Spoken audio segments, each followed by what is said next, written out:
৭১ মানে শেখ মুজিব এই জিনিসটা সম্পূর্ণ মিথ্যা। তাকে যে আপনি জাতির পিতা হঠাৎ করে বানালেন কিসের ভিত্তিতে? সে হতে পারে আওয়ামী লীগের কাছে জাতির পিতা হতে পারে, আওয়ামী লীগের কাছে দেশের মানে বঙ্গবন্ধু হতে পারে, কিন্তু সেটা আপামর জনসাধারণের না। যে আমাদের যে প্রোক্লামেশন ইন্ডিপেন্ডেন্ট ছিল, তারপরে আমাদের পরবর্তীতে তার শপথ অনুষ্ঠান, সব জায়গায় শেখ মুজিবুর রহমানকে বঙ্গবন্ধু ঘোষণা করা হয়েছে, কোথাও জাতির জনক ঘোষণা করা হয়নি। এবং 1973 সালে ঢাকা ইউনিভার্সিটিতে ছাত্র ইউনিয়নের যে সর্বদলীয় সভা, সেখানে মোজাহিদুল ইসলাম সেলিমেরা এই বঙ্গবন্ধু উপাধিটাও কি করে নিয়েছেন, তুলে নিয়েছেন। সো তাকে যে আপনি জাতির পিতা হঠাৎ করে বানালেন কিসের ভিত্তিতে? সে হতে পারে আওয়ামী লীগের কাছে জাতির পিতা হতে পারে, আওয়ামী লীগের কাছে দেশের মানে বঙ্গবন্ধু হতে পারে, কিন্তু সেটা আপামর জনসাধারণের না। এবং এই জন্যেই এই যে ফ্রড, মানুষের সাথে প্রতারণা, এই প্রতারণার জন্যে এই আইনটা বাতিল হওয়া উচিত। কিন্তু এই আইনের সব কিছু আমি বাতিল চেয়েও দুইটা জিনিস বাতিল চাইনি। একটা হচ্ছে এই আইনের প্রথমেই বিসমিল্লাহির রহমানির রাহিম আছে, তো আমি কোর্টকে বলেছি বিসমিল্লাহির রহমানির রাহিমটা এক্সপান্স করে বাকিটা বাদ হবে। আর একটা হচ্ছে এই আইনের পঞ্চদশ সংশোধনীর পরে আমাদের ষষ্ঠ সংশোধনীর মাধ্যমে সুপ্রিম জুডিশিয়াল কাউন্সিলকে বাতিল করা হয়েছিল, সেটা সুপ্রিম কোর্ট যেহেতু রিস্টোর করছে, এখন এই পঞ্চদশ সংশোধনীতে যদি সুপ্রিম জুডিশিয়াল কাউন্সিল বাতিল করা হয় তাহলে একটা কনফ্লিক্ট দেখা দিবে। যেহেতু আদালতের রায়ে এই সুপ্রিম জুডিশিয়াল কাউন্সিল গঠন হয়েছে, সো বিসমিল্লাহ সুপ্রিম জুডিশিয়াল কাউন্সিল রেখে বাকিটাকে আমি মানে বাতিল করার জন্যে আমি আমার সাবমিশন রেখেছি।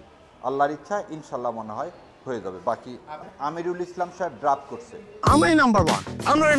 নাম্বার ওয়ান হচ্ছে মেরিল পেট্রোলিয়াম জেলি। কিন্তু জ্যাকব হচ্ছে তখনকার যে deputy general, lieutenant general Jacob, তিনি তার বইতে লিখছেন আওয়ামী লীগের তাজউদ্দিন আহমেদকে আমি ডাকছি, ডেকে বললাম তোমরা একটা প্রোক্লামেশন ইন্ডিপেন্ডেন্ট লেখো। তখন তাজউদ্দিন আহমেদ আমাকে বললেন আপনি লিখে দেন। তখন জ্যাকব সাহেব ওটা লিখে তাজউদ্দিন আহমেদকে দেয়। তাজউদ্দিন আহমেদ তখন কলকাতার কয়েকজন লয়ারকে ওটা দেখিয়ে তারপরে 17 তারিখে এটা কি হয়, এটা পাশ করা হয়। এবং 17 তারিখে যে মুজিবনগর যে সরকার যেটা মেহেরপুরে গঠন করা হলো, সেখানে বিএসএফ দিয়ে ওই জায়গাটুকু স্কডন করে ওখানে তারপরে এই 8-10 জনকে দিয়ে কি করা হয়, শপথ গ্রহণ অনুষ্ঠান করানো হয়, যেখানে ফরেন অনেক সাংবাদিকরা ছিলেন। সো সংবিধানে যে কথাটা বলা হলো যে আমরা আমাদের প্রোক্লামেশন বাংলাদেশ আওয়ামী লীগ ড্রাফট করছেন, এটা মিথ্যা কথা, এটা ইন্ডিয়া করছেন। দ্বিতীয় কথাটা বলছি যে স্বাধীনতার ঘোষণা সম্পর্কে, স্বাধীনতা ঘোষণা সম্পর্কে একে খন্দকারের বই আর রিমিন মানে তাজউদ্দিন সাহেবের মেয়ে, এই দুইটা বই থেকে দেখালাম যে তাজউদ্দিন সাহেব টেপ রেকর্ডার নিয়ে গেছে, হাতে লিখে নিয়ে গেছে যে আপনি খালি সই করেন, করে একটা মুক্তিযুদ্ধের ঘোষণা দেন। উনি বলছেন নাকে তেল দিয়ে ঘুমাও, আমি 27 তারিখে হরতাল ডাকছি। তারপরে যখন জোরাজোরি করছে তখন বলছে তোমরা কি আমাকে দেশদ্রোহী বানিয়ে ফাঁসির কাস্টে ঝুলাবা। এই সব ঘটনা ঘটতেছে 25 তারিখে। তাজউদ্দিন আহমেদ তাকে আরও জিজ্ঞাসা করে যে আপনার অবর্তমানে কে নেতৃত্ব দিবেন।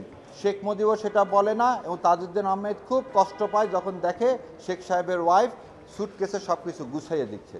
কারণ তাদের সাথে কথা হয়েছিল পুরান ঢাকায় একটা বাড়িও ভাড়া নেওয়া হয়েছিল, যেখানে শেখ সাহেব থাকবেন, এনাদের সবার সাথে থেকে যুদ্ধ পরিচালনা করবেন।